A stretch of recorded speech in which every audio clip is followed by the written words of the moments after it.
Good evening, dear students. In the last class, we were discussing about quadratic equation, right? So, what do you mean by quadratic equation? A second degree polynomial which is equated to 0 is generally known as quadratic equation. അതായത് ഒരു equation സീറോയിലോട്ട് equate ചെയ്യുകയാണ്. അതേപോലെ അതിൻ്റെ highest power അല്ലെങ്കിൽ greatest degree എന്ന് പറയുന്നത് 2 ആയിരിക്കണം. അങ്ങനെയുള്ള ഇക്വേഷൻസിനെയാണ് നമ്മൾ ക്വാഡ്രാറ്റിക് ഇക്വേഷൻ എന്ന് പറയുക. സോ ഇതിൻ്റെ സൊല്യൂഷനെ പറ്റിയിട്ടാണ് ലാസ്റ്റ് ക്ലാസ്സിൽ പഠിച്ചത്. സൊല്യൂഷൻ ബൈ ഫാക്ടേഴ്സ് ഓൾറെഡി നമ്മൾ പഠിച്ചിരുന്നു. Now comes solution by using formula.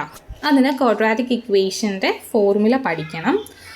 A x square plus b x plus c is equal to 0 എന്ന് പറയുന്ന ജനറൽ ക്വാഡ്രാറ്റിക് ഇക്വേഷൻ്റെ സൊല്യൂഷൻ എന്ന് പറയുന്നത് x is equal to minus b plus or minus root of b square minus 4ac divided by 2a എന്ന ഇക്വേഷനാണ്. ഇവിടെ sum of the റൂട്ട്സിനെ minus B by A എന്നും product of the റൂട്ട്സിനെ C by A എന്നും നമുക്ക് വേണമെങ്കിൽ ചെയ്യാം. അത് നിങ്ങൾ പഠിക്കണം എന്ന് നിർബന്ധമില്ല, ജസ്റ്റ് മനസ്സിലാക്കി വയ്ക്കുക. ബട്ട് ഈ equation x is equal to എന്ന് പറയുന്ന ഇക്വേഷൻ നിർബന്ധമായിട്ടും പഠിച്ചിരിക്കുക. ഇനി ആ എക്സ് ഇസ് ഈക്വൽ ടു എന്ന് പറയുന്ന ഇക്വേഷനിൽ റൂട്ടിൻ്റെ അകത്തൊരു ടേം ഉണ്ടല്ലോ, ബി സ്ക്വയർ മൈനസ് 4ac. ആ ടേമിനെ റിലേറ്റ് ചെയ്തിട്ടായിരിക്കും ഒരു ക്വാഡ്രാറ്റിക് ഇക്വേഷൻ്റെ റൂട്ട്സിൻ്റെ നേച്ചർ പഠിക്കാൻ പറ്റുക. അതായത് ഒരു ക്വാഡ്രാറ്റിക് ഇക്വേഷൻ സോൾവ് ചെയ്യുമ്പോൾ കിട്ടുന്ന ആൻസേഴ്സ് ഉണ്ടല്ലോ, ആ സൊല്യൂഷനെയാണ് നമ്മൾ റൂട്ട്സ് എന്ന് പറയുക, റൂട്ട്സ് ഓഫ് ഇക്വേഷൻ. ആ റൂട്ട്സിൻ്റെ സ്വഭാവം എന്താണെന്നറിയാൻ ഈ ബി സ്ക്വയർ മൈനസ് 4ac എന്ന് പറയുന്ന വാല്യൂ യൂസ് ചെയ്യാം.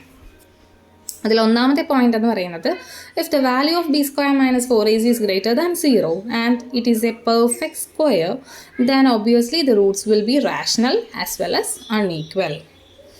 ഇനി B square minus 4ac value 0 കൂടുതലാണ്, അതായത് പോസിറ്റീവാണ്, പക്ഷേ നോട്ട് എ പെർഫെക്റ്റ് സ്ക്വയർ, അതായത് റൂട്ട് 16 എന്നൊക്കെ വന്നു കഴിഞ്ഞാൽ കറക്റ്റ് 4 എന്ന് കിട്ടും. അങ്ങനെ വരുന്ന നമ്പേഴ്സിനെ നമ്മൾ പെർഫെക്റ്റ് സ്ക്വയർ എന്ന് പറയാം.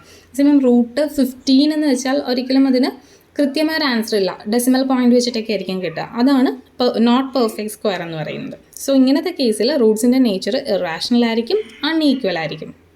മൂന്നാമത്തത് suppose B square minus 4ac is equal to 0 then the roots are equal and rational. രണ്ട് വാല്യൂ സെയിം ആയിരിക്കും, എക്സിന് കിട്ടുന്ന രണ്ട് വാല്യൂസും സെയിം ആയിരിക്കും. Then if the value of b square minus 4ac is less than 0, അതായത് നെഗറ്റീവ് ആണെങ്കിൽ then the roots will be imaginary. റൂട്ടിൻ്റെ അകത്ത് negative വന്നാൽ അത് ഇമാജിനറി എന്ന് നമുക്കറിയാമല്ലോ, അതാണ് ഇവിടെയും പറയുന്നത്.